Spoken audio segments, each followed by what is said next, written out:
Som.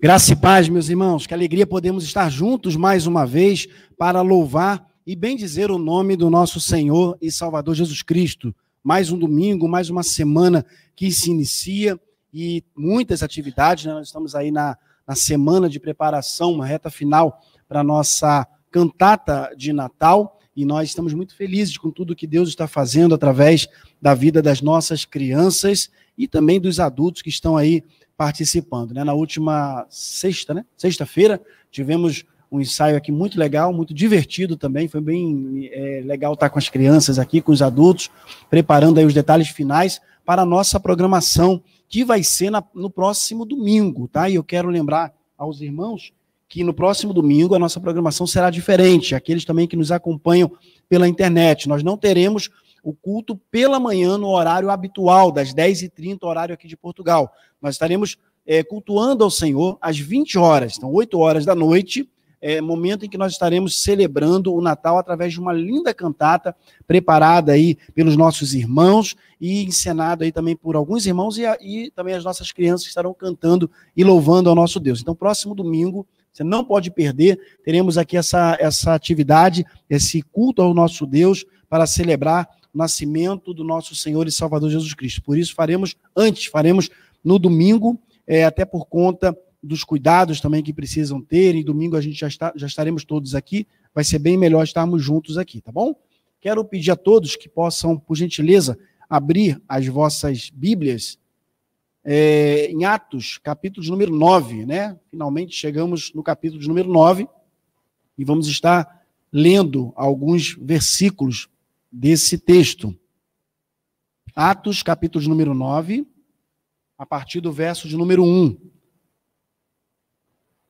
Esse texto, ele mostra claramente ali o momento onde Saulo, né, Paulo se converte, a conversão dele, e a gente vai estar pensando um pouquinho acerca desse acontecimento, né? E hoje, se a gente pode dar um tema a uma mensagem, né, o tema seria: conheça o que Deus, ou melhor, conheça o Deus que transforma vidas. Uma grande oportunidade. Talvez você que está aqui, que já é membro dessa igreja, já entregou sua vida a Jesus, você que nos acompanha também pela internet, já conhece também a palavra do Senhor e fala: não, mas eu já conheço. Eu convido você a conhecer mais desse Deus. E você que talvez ainda não entregou verdadeiramente a sua vida nas mãos e aos cuidados do Senhor, você tem uma grande oportunidade de hoje ouvir a palavra de Deus através dessa mensagem maravilhosa e entregar a sua vida a Jesus. Diz assim a palavra do Senhor, mesmo sentados como os irmãos estão, eu estarei lendo e os irmãos estarão acompanhando. Diz assim: Saulo, respirando ainda ameaças e morte contra os discípulos do Senhor, dirigiu-se ao sumo sacerdote e lhe pediu cartas para as sinagogas de Damasco, a fim de que, caso achasse alguns do que eram do caminho, tanto homens como mulheres, os levassem presos para Jerusalém. Enquanto seguia pelo caminho, ao aproximar-se de Damasco, subitamente uma luz do céu brilhou ao seu redor. E ele caiu por terra e ouviu uma voz que dizia: Saulo, Saulo, por que você me persegue? E ele perguntou: quem é o Senhor? E a resposta foi: eu sou Jesus, a quem você persegue. Mas levanta-se, entre na cidade, onde lhe dirão o que você deve fazer. Vamos orar. Senhor, eu quero pedir que o Senhor fale aos nossos corações, através desse texto, através da tua palavra, e que nós possamos aprender mais do Senhor, através do que o Senhor fez na vida de Paulo, que possa ser refletido também nas nossas vidas, através das nossas atitudes. Eu oro em nome de Jesus. Amém.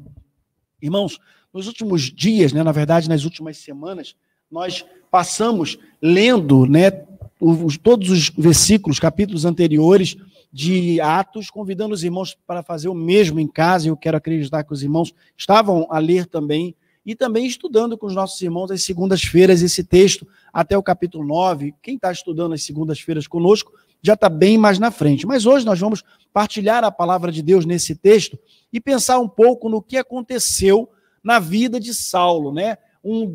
Ele conheceu um Deus que transforma vidas, e a gente quer pensar um pouco sobre isso. Mas antes, só um pano de fundo para a gente entender o contexto disso daí. Se a gente voltar, né, falamos isso aí nas 2 ou 3 semanas atrás, lá no capítulo de número 6, você vai ver, só para relembrar, o momento em que Estevão ele é escolhido, tá certo? É um dos escolhidos, um daqueles 7 escolhidos ali, para poder estar cuidando das coisas do Senhor.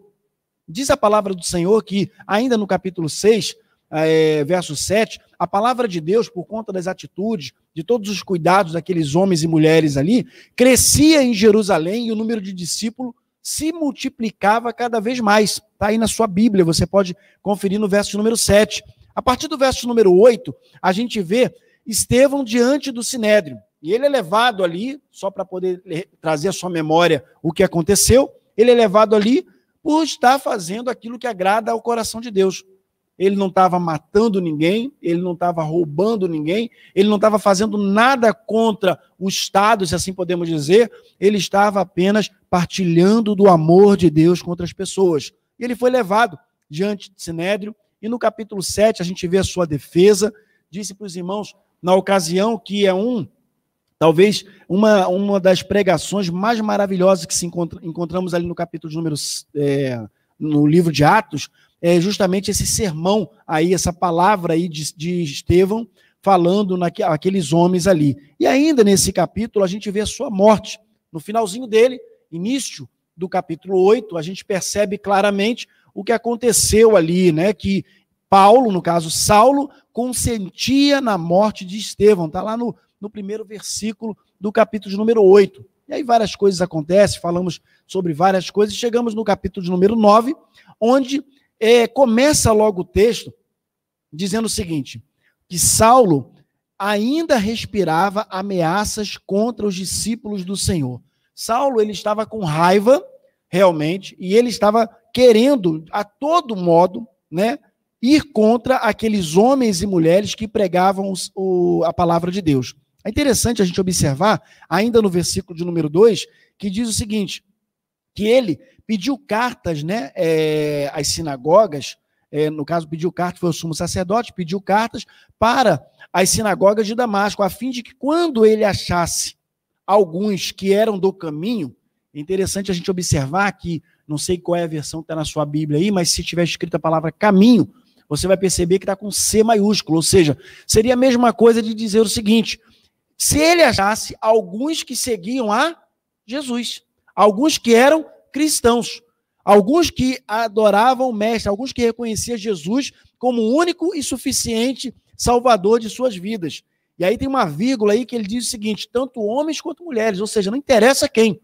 Ele poderia achar homens, mulheres, ele iria prender. Ele estava com raiva, né? Diz lá, Saulo ainda respirava ameaças e morte contra os discípulos. Ele estava furioso contra aqueles homens e mulheres de Deus.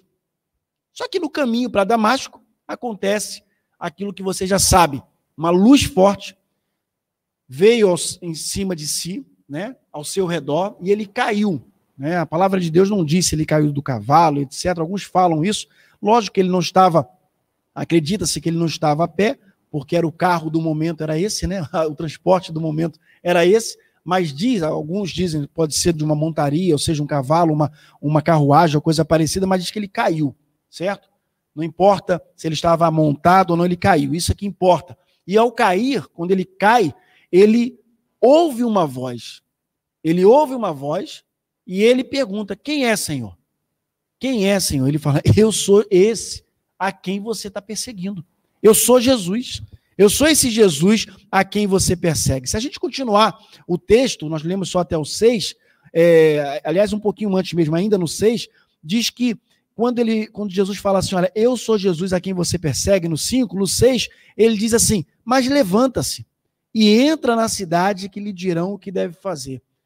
O primeiro ensinamento que a gente pode tirar desse texto aqui, claramente, é que o nosso Senhor, ele não guarda rancor, né? Diferentemente de nós, que muitas vezes, quando alguém nos chama de bonito, pisa no nosso calo, a gente já fica com raiva, não é verdade? Qualquer coisa, às vezes, é motivo para a gente, às vezes, até parar de falar com uma outra pessoa.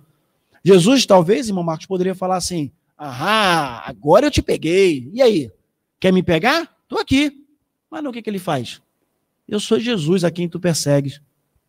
Aí quando a gente vê esse ponto, e logo em seguida Jesus falando assim, mas entra, né? Mas levanta-se e entra na cidade, nós poderíamos ilustrar essa fala como se Jesus falasse assim, mas não liga para isso não estou preocupado com isso não. O que importa é que você fique de pé agora e entre na cidade. E lá te dirão, você encontrará quem vai te dizer o que você deve fazer. No verso de número 7, a gente vê que os homens que viajavam com Saulo pararam emudecidos, não tinham palavras, não falavam nada, e ouvindo a voz, mas não vendo ninguém. Imagina a cena, eles ouvindo, mas não vendo ninguém. Eu penso que hoje, mano, Raquel, se fosse isso, eu saia correndo, né? Você imagina, você está ouvindo alguma coisa, o teu líder cai, vamos pensar que está todo mundo a cavalo, né? Andando aí por aí, ou então ele cai no chão, aí você vê ele cair, escuta a voz daquele que fala com ele, mas não vê ninguém, não vê nada. Olha que situação. E eles não veem ninguém. O verso 8 diz, então Saulo se levantou do chão e abrindo os olhos não podia ver. E guiado pela mão, levaram até Damasco. E aí diz lá que ele teve 3 dias sem ver e sem comer e sem beber nada. Um homem que era líder, um homem que estava querendo matar as pessoas, os cristãos, agora se vê numa situação, Gil, de ter que alguém colocar a mão nele, pegar ele pela mão e dizer assim, olha, vem cá, para você andar precisa da minha ajuda. Precisa ser cuidado por alguém. Uma coisa que a gente pode tirar de proveito disso é a gente talvez olhar para a nossa vida e ver que nós não somos nada, né? Não é verdade?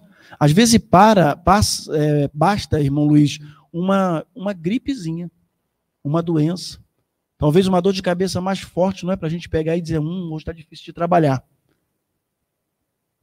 Eu não sei se você já tentou alguma vez, né? Tapar totalmente os seus olhos, já tinha umas brincadeiras no passado, você brincava de cabra cega, não sei mais o quê.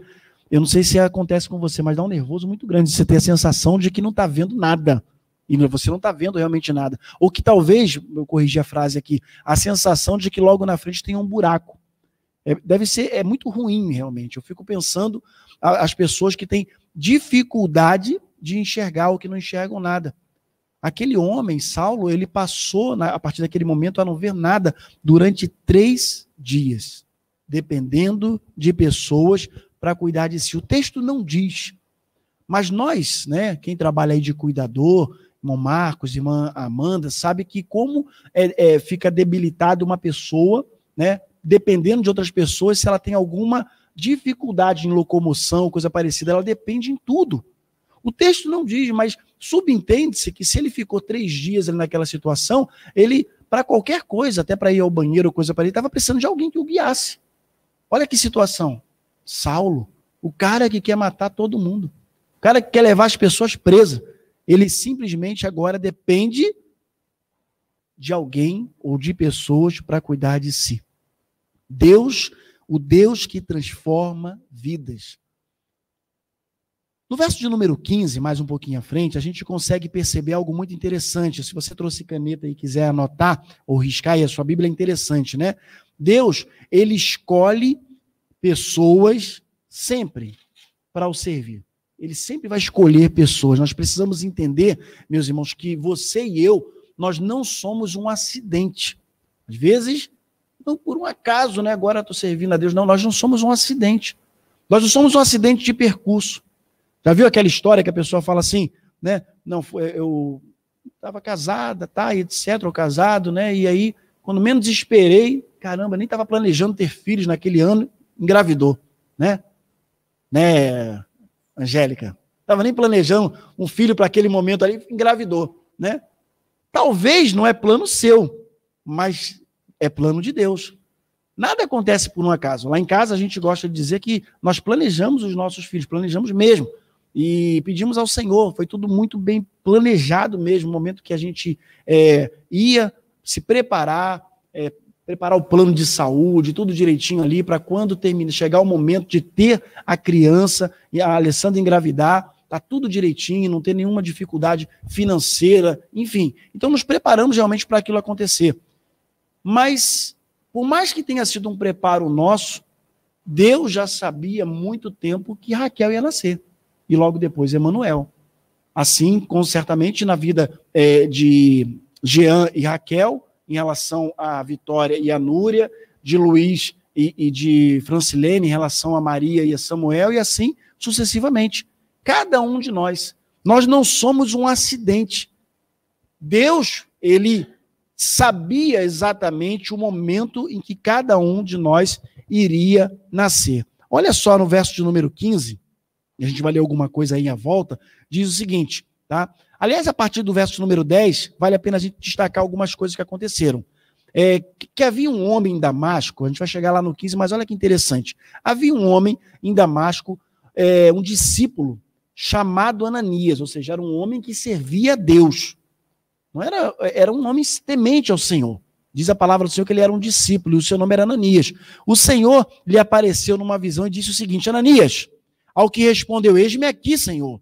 Então o Senhor disse, levanta-te e vá à rua chamada direita, a casa de Judas. Judas aqui não é Judas lá, é outro Judas, tá? Então, a casa de Judas. Procure lá um homem de Tarso, chamado por Saulo. Seu nome é Saulo, conhecido como Saulo. E ele é de Tarso. E ele está orando. E nenhuma visão, olha que interessante, o que Deus está falando naquele momento a Ananias é algo que está acontecendo simultaneamente. O que ele está falando a Ananias está acontecendo lá com Saulo. Deu para entender? Ele diz o seguinte, ele vai estar orando, ele está orando. Ele está orando nesse momento. E ele, ao orar, em uma visão, diz lá, deixa eu me achar aqui no verso, que o texto já está aqui na cabeça, mas eu já sei que está aqui, ó. Orando, ele, em uma visão, entra um homem, né, ele vê que entra um homem chamado Ananias e impõe as mãos para que recuperasse a vista. Ou seja, em outras palavras, Deus está falando assim para ele, vai e seja a resposta da oração dele. Irmãos, guarda uma coisa no teu coração. Quando nós desobedecemos ao Senhor, e olha que nós desobedecemos muito, às vezes uma coisa que ele manda a gente fazer, e eu disse na última semana sobre isso, na última sexta-feira, às vezes a gente protela, diz que não vai fazer agora, diz que tem vergonha, enfim, damos as nossas desculpas para não fazer. Desculpas que nós achamos plausíveis. Mas quando nós não fazemos isso, nós estamos deixando de ser resposta para a oração, muitas vezes, de alguém. Nós já tivemos a oportunidade de conversar com pessoas que diziam assim, olha, eu estava precisando ouvir isso, eu estava orando a Deus por uma resposta e aquilo que você falou veio de encontro ao meu coração. Irmãos, não é para o nosso ego crescer e a gente ficar se achando, caramba, eu nada, né? Não sou eu, não é você, mas é Deus que atua através das nossas vidas. Ananias, ele estava naquele momento com uma grande oportunidade de ser a resposta de oração a Saulo, que estava orando naquele momento. Volta aí para o texto, que no verso 13 diz o seguinte, Ananias, porém, respondeu, Senhor, de muitos tenho ouvido a respeito desse homem, quanto ao mal que tem feito aos teus santos, ou seja, aqueles que te servem, aqueles que te buscam, em Jerusalém. E aqui em Damasco, ele tem autorização dos principais sacerdotes para prender todos que invocam o teu nome. Irmãos, olha para mim aqui, é meio que redundância, né? Você acha que precisava, irmão Marcos, Ananias falar isso para Deus? Deus sabia. É até cômico, né, falar isso. Parece até uma brincadeira, tipo assim, Senhor, eu não sei se o senhor tem lido as notícias, tem acessado aí o WhatsApp, mas não sei se o senhor tem visto aí, tem saído em tudo quanto é lugar. Se o senhor está desinformado, o senhor não está sabendo que esse homem tem matado as pessoas, levado as pessoas presas, não? Deixa eu lhe atualizar então aqui o que está acontecendo, que eu acho que o senhor está meio desatualizado. Alguém precisa, irmã Margarida, atualizar Deus de alguma coisa? Deus sabe de todas as coisas. Era redundante, era irrelevante, melhor dizendo, ele chegar para Deus e falar assim, olha, ele está acontecendo isso, isso e isso. Aí o verso de número 15 diz assim, mas o Senhor disse a Ananias, vá, porque este é para mim um instrumento escolhido para levar o meu nome diante dos gentios e reis, bem como diante dos filhos de Israel. Você não é um acidente. Deus escolheu você. Creia nisso. Creia nisso. Deus tinha um propósito na vida de Saulo. Talvez se nós olhássemos alguns dias antes, talvez se você tivesse parado, nunca tivesse lido a Bíblia, tivesse se convertido há pouco tempo, e vindo aqui na igreja, pega essa série de mensagens, desde lá do capítulo 1, e aí vê o pastor pregando toda semana, 2 vezes ali no mesmo capítulo, tal, e de repentemente você morre. E a gente aqui está aqui a lamentar a sua morte, fulano morreu, tá, etc, enfim, está com Jesus, ok. Se você só tivesse ouvido até semana passada, talvez sem conhecer, você ia falar assim, cara, esse Saulo é brincadeira, hein? Né? Ele é brincadeira, o cara é mau, o cara é ruim, o cara quer matar os cristãos. Mas olha só, é interessante a gente observar isso e ver que Deus tem um propósito na vida das pessoas. Nós não sabemos. Por isso é que nós, irmã Angélica, precisamos pegar e precisamos nos posicionar e estar atento àquilo que Deus quer fazer através das nossas vidas. Eu sempre digo, eu olho para uma cidade como essa, mais de 25, quase 30 mil habitantes, e fico a pensar quando passo pelas pessoas nas ruas. O que Deus quer fazer através da vida dessas pessoas? Irmãos, talvez pessoas que a gente olhe e hoje não nos passa na garganta, como aquele ditado popular diz, são pessoas que serão bênçãos no reino de Deus. Talvez até bem mais do que nós, irmão Marcos. Talvez até bem mais do que nós. A gente pouco escuta falar de Ananias, né? A gente escuta falar aqui alguns textos, versículos, etc. Mas olha quanto a gente escuta falar desse Saulo, que ali na frente vai ser chamado de Paulo. Não é verdade? Quantas pessoas, quantas vidas, a população, a história, tudo que foi influenciado através da vida de Paulo. Um homem que perseguia os cristãos. Deus escolhe as pessoas para servi-lo. Guarde isso no teu coração. Se a gente entender isso, se olhar para dentro de nós e pararmos e pensar assim, caramba, peraí, então Deus me escolheu, pastor? Claro, Deus te escolheu. Agora você tem que decidir para quê? Para eu frequentar, como eu digo, todas as semanas a igreja, um dia ou outro? Para eu pegar e ler a Bíblia de vez em quando me sobra tempo?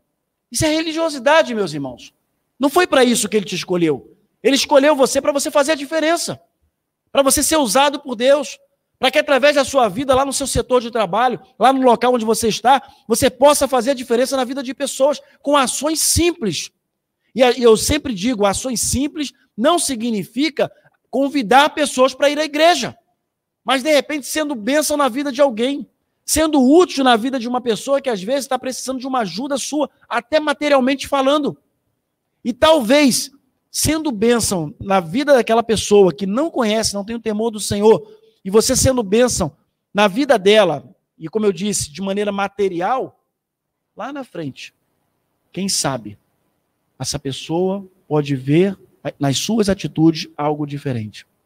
Mudar realmente, mudar o foco e compreender que Deus escolheu cada um de nós.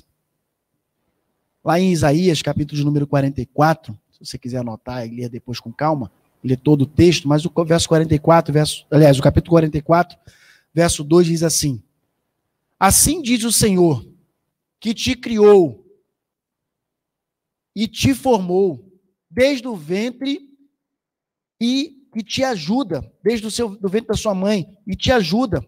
Não temas, ó Jacó, servo meu, ou meu servo, em algumas versões diz assim, ó amado, a quem eu escolhi. Deus escolheu você. Deus escolheu você desde o ventre da sua mãe. Mesmo você que talvez tenha entregue a vida a Jesus há pouco tempo, tenha começado a caminhar com ele há pouco tempo, talvez, assim como eu, tenha feito um montão de coisas erradas na vida e só com 17 para 18 anos entreguei a vida a Jesus.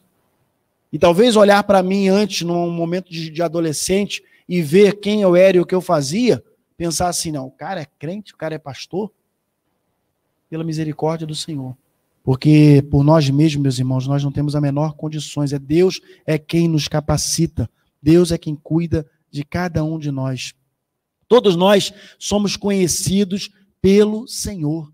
Deus nos conhece. Se você voltar um pouquinho aí o olhar um pouquinho acima até o verso número 11, diz assim: então o Senhor lhe disse, levanta-te e vá à rua chamada direita, à casa de Judas, e procure por um homem de Tarso chamado Saulo. Deus, ele conhece você. Deus conhecia Paulo.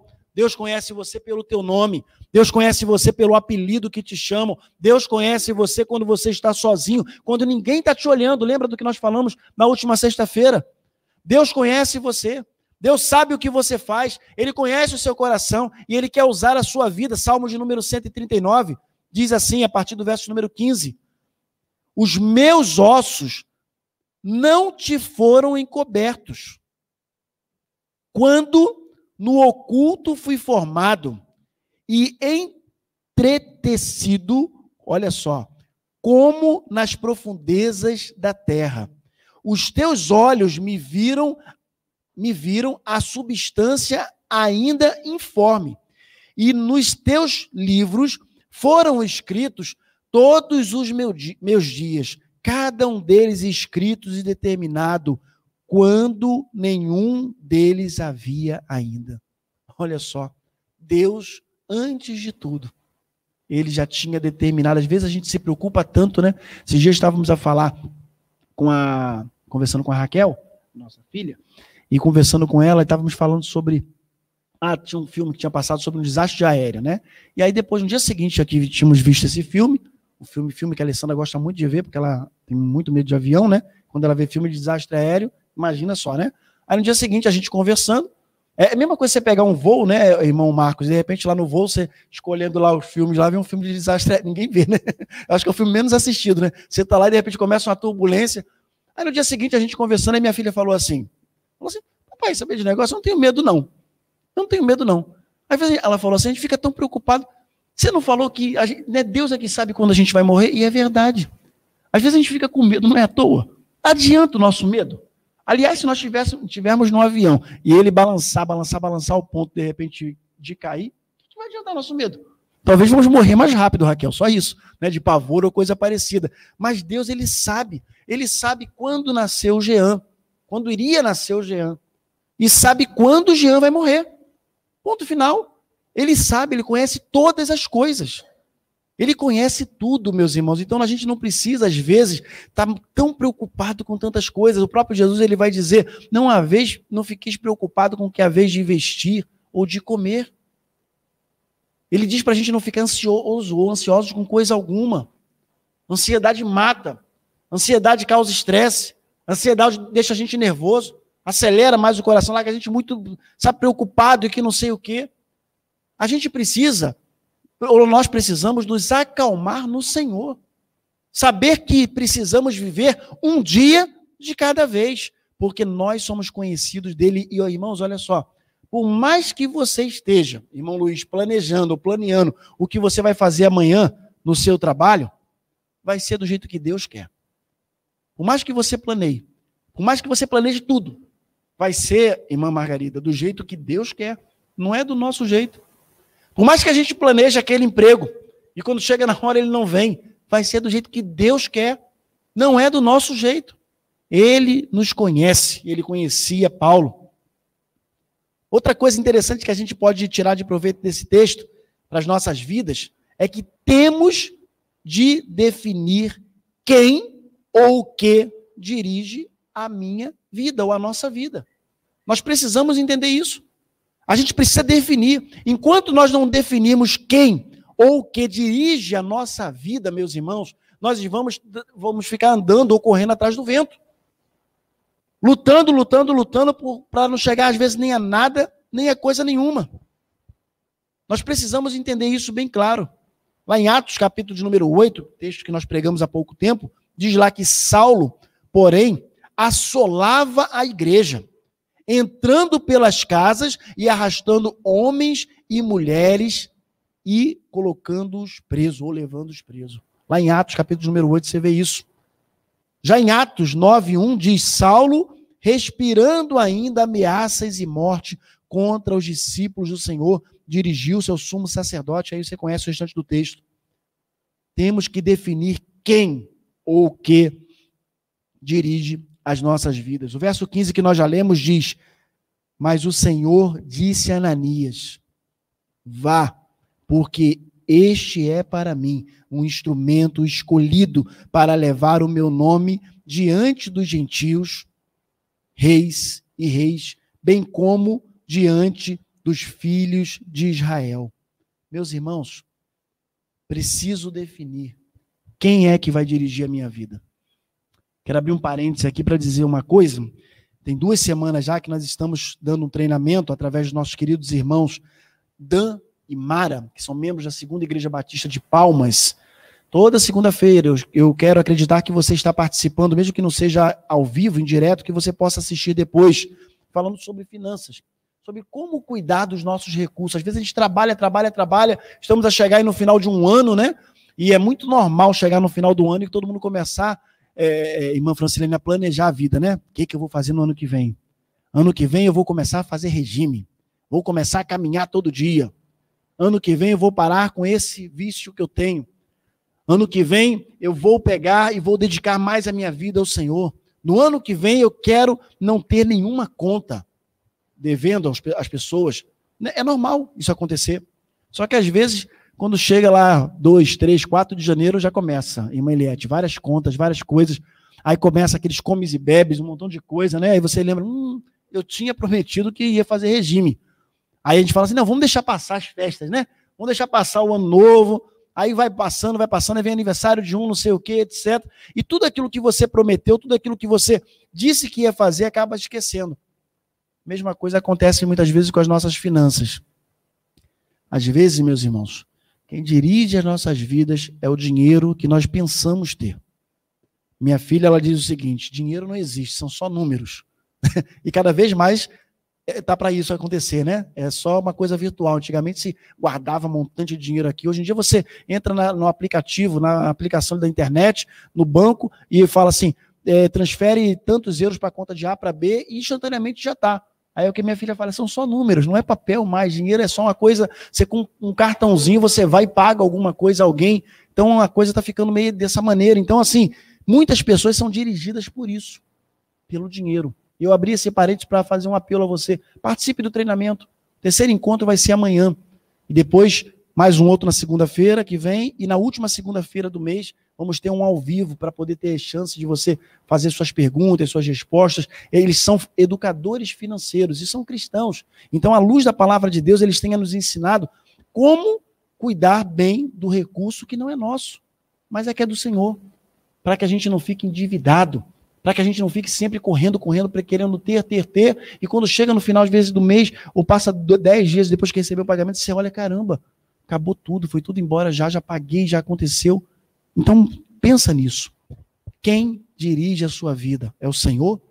Se é o Senhor, meus irmãos, nós precisamos mudar realmente o foco. Paulo sabia, não sabia melhor ainda, mas Deus o conhecia.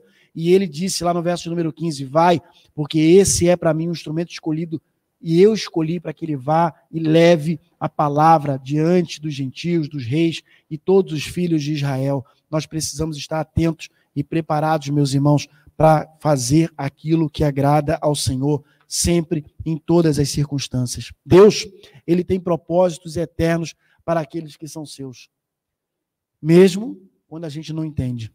O verso número 16, lemos o 15, mas o 16 diz, pois eu mesmo, isso o próprio Senhor ainda falando a Ananias, pois eu mesmo vou mostrar a ele quanto deve sofrer pelo meu nome. É interessante, né? Mais um texto que a gente encontra aqui que não vem hipótese nenhuma, em nenhum momento, dizendo que depois que você passa a caminhar com Cristo, que vai ter vida mansa, né? Olha que interessante. Vá lá, porque eu vou mostrar para ele o quanto ele vai sofrer, o que importa que ele sofra pelo meu nome. Interessante. O próprio Senhor falando também em uma outra ocasião, né, que já citamos aqui, olha que no mundo nós teremos aflições, mas tem de bom ânimo. Eu venci o mundo. Então a gente tem que estar nele. A nossa vitória não é chegar e viver uma vida tudo tranquilo. Não é isso. A nossa vitória é caminhar com Jesus, é fazer a vontade dele. Capítulo de número 5, verso de número 40 em diante, do 40 até o 42, de Atos, também nos mostra isso. Que aqueles homens, né, apanharam muito. Apanharam. Sofreram açoites. Mas lá no verso 42, diz que, 40 em diante, diz que eles saíram depois daqueles açoites, daquele lugar ali, alegres. Já pregamos sobre isso aqui. Felizes. Irmãos, tem que ser meio doido, né, um negócio desse, né? Quem é que apanha e sai rindo? O cara apanha e sai feliz. Mas olha, diz a palavra do Senhor lá no capítulo 5, versos número 41 e 42, que eles saíram alegres, felizes, por terem se achado dignos de sofrer por causa de Jesus. Irmãos, isso é maravilhoso. E eu disse há umas 2 semanas atrás, nós vivemos uma vida muito boa, irmãos, muito tranquila.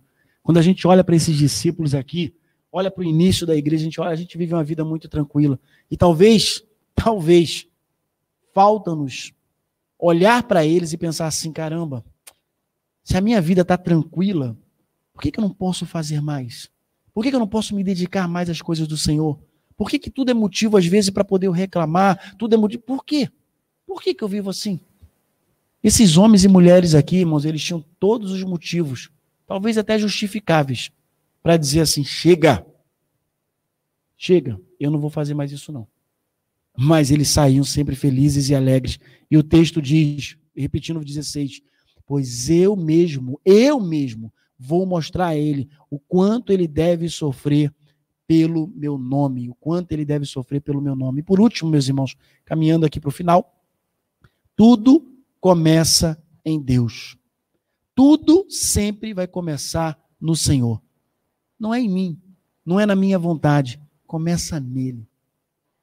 Talvez a gente olhe para Saulo, né, e vê a igreja, tudo que aconteceu assim, e fala assim, caramba, como é que seria a igreja se não fosse o apóstolo Paulo? Seria a igreja do mesmo jeito.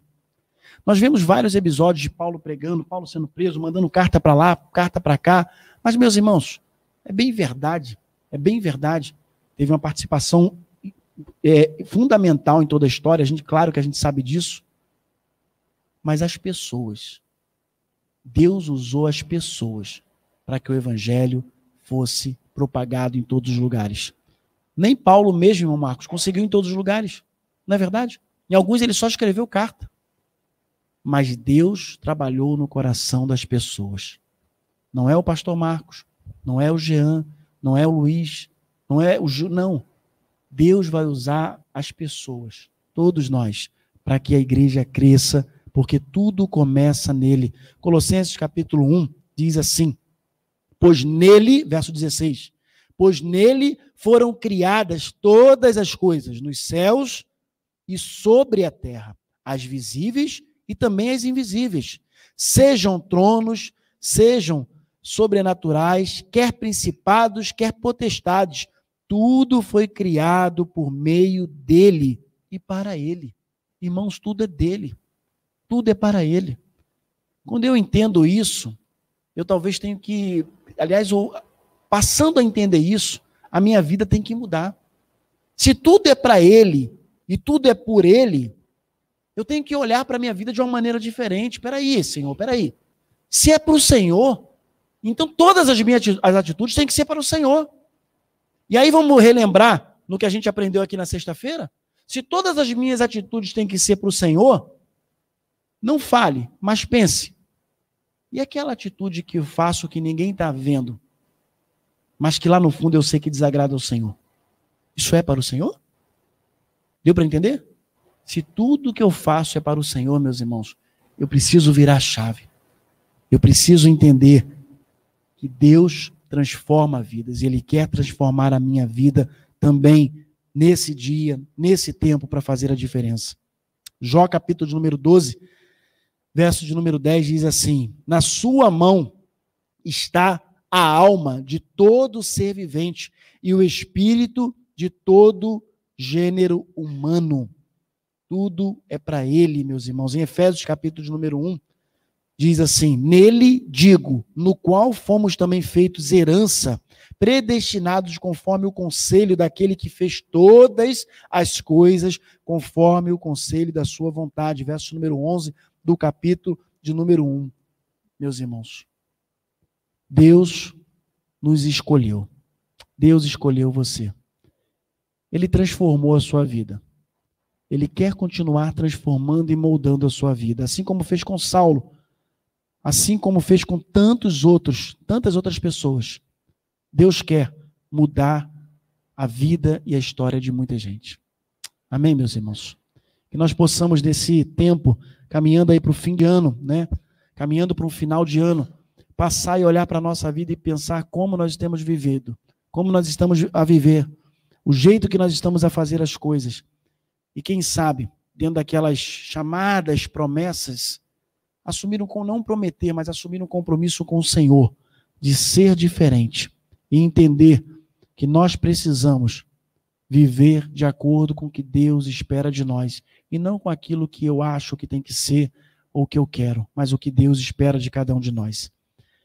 Curva a sua cabeça e vamos orar mais uma vez. Senhor, eu quero agradecer ao Senhor por mais uma semana que se inicia, te agradecer ao Senhor porque vivemos em um país livre e podemos ler e partilhar a Tua palavra com tantas pessoas através das redes sociais e também presentes aqui, Senhor, nesse momento. Deus, muito obrigado, Senhor, porque conseguimos entender isso. E eu te peço que cada irmão meu, cada irmã, cada pessoa que está a ouvir nesse momento essa palavra possa compreender que nós não somos acidentes. Deus nos escolheu, que o Senhor nos escolheu e o que o Senhor quer usar as nossas vidas, mas nós precisamos dizer, assim como disse Ananias, quando foi chamado pelo Senhor, eis-me aqui. E o Senhor falou com ele mesmo questionando no primeiro momento, mas levantou e foi em obediência ao que o Senhor queria. Pai, que nós possamos ser obedientes à Tua palavra, que nós possamos entender que o Deus que transforma vidas e que transformou as nossas vidas, quer usar as nossas vidas para que outras vidas possam também Te conhecer e ser da mesma forma transformados. Ó Senhor, nos dê uma semana na Tua presença, tanta coisa que temos para fazer e resolver essa semana ainda, mas nós não queremos estar ansiosos com coisa alguma, queremos viver um dia de cada vez. Coloque isso no coração dos meus irmãos e das minhas irmãs, porque quando cada um fizer isso, vão conseguir remir melhor o tempo que não é deles, mas tempo que é do Senhor. E ao compreender que o tempo que é do Senhor, estar com eles vão poder administrar de uma maneira melhor e fazer mais e melhor a Tua vontade.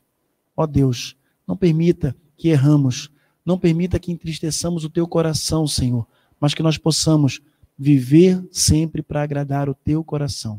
Eu Te peço, Senhor, por aqueles meus irmãos que não puderam vir, Te peço pela vida do Levi, Senhor, que está a trabalhar, Te peço pela vida da irmã Amanda, Senhor, obrigado por mais um ano de vida que ela completou essa semana, Senhor, na última sexta-feira, muito obrigado pela vida dela, Senhor, ó Deus, abençoa a vida de cada criança que está nesse momento aprendendo um pouco mais de Ti ali do lado, abençoa a vida de nós, pais aqui presentes, Senhor, para que possamos ser exemplo para os nossos filhos dentro das nossas casas, Senhor, e nos abençoe, Senhor, também ao caminhar por essa cidade, ao caminhar pela rua, Senhor, para que muitas pessoas possam ver o Senhor em nós. Te peço pela vida da irmã Sônia, Senhor, que está nos assistir também agora pela internet. Te peço pela vida, Senhor, do irmão Cleilson, da Patrícia, que estão ali na Irlanda. Deus abençoa a vida deles, Senhor, que tem congregado conosco, apesar da distância. Deus abençoa a vida deles.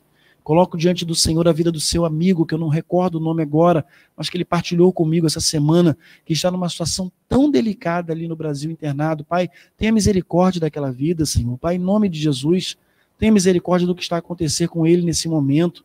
Um homem tão ativo, Senhor, fazendo tanta coisa e agora está ali sendo debilitado em cima de uma cama e tão novo. Pai, tenha misericórdia. Nós cremos no milagre do Senhor naquela vida, Senhor. Mas que, acima de tudo, ele possa ver e perceber a mão do Senhor na vida dele. Deus, seja com todas as pessoas que estão enfermas, aqueles que não recordamos o nome agora, mas que os meus irmãos estão agora, nesse momento, a lembrar dos seus nomes, Senhor. Seja com cada um deles.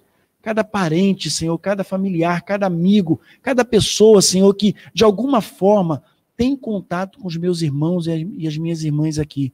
Ser com eles, Senhor, independente deles te conhecerem ou não, mas nós queremos colocar a vida deles nas Tuas mãos.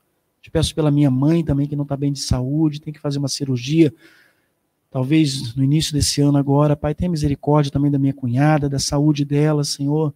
Tenha misericórdia, Senhor, de todos os meus familiares ali no Brasil, Senhor, tanto os meus quanto da minha esposa, Senhor, cuida das nossas famílias. Nós oramos, Senhor, em nome e por amor de Jesus Cristo.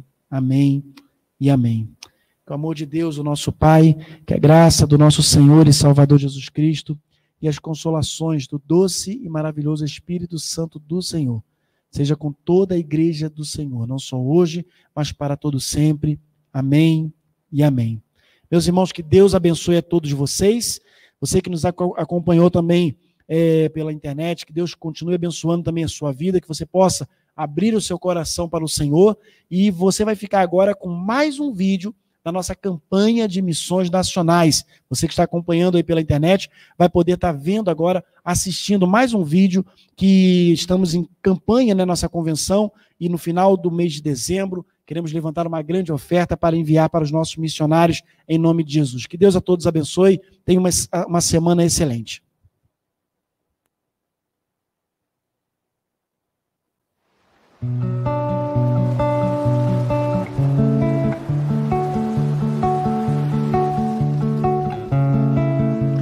Olá, queridos irmãos.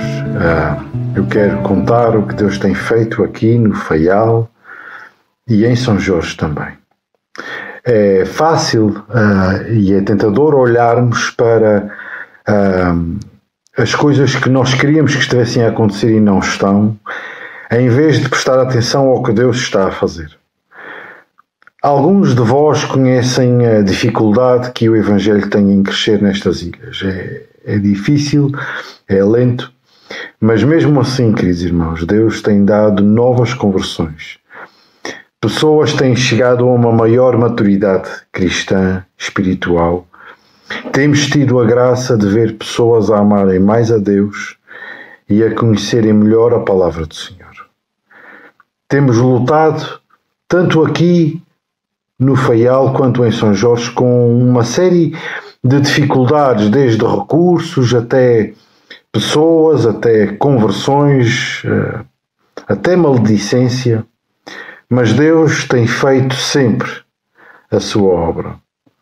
Pela graça de Deus, vamos alugar um espaço físico em São Jorge para podermos cultuar ao Senhor e convidar os jorgenses a conhecerem o Evangelho. Pela graça de Deus, temos um excelente relacionamento com o senhorio do espaço que já ouviu o Evangelho e estará presente no dia da inauguração, quando ela acontecer. Pela graça de Deus, temos 5 pessoas que ouvem o Evangelho ali naquela ilha. Deus tem trabalhado no Faial, em São Jorge, mas reconheço que, acima de tudo, tem trabalhado em nós. Num contexto em que já teríamos há muito desistido, vejo de forma muito clara a mão de Deus, sustentando a nossa vida, sustentando a nossa família nestes campos missionários. Toda a glória seja dada ao Senhor.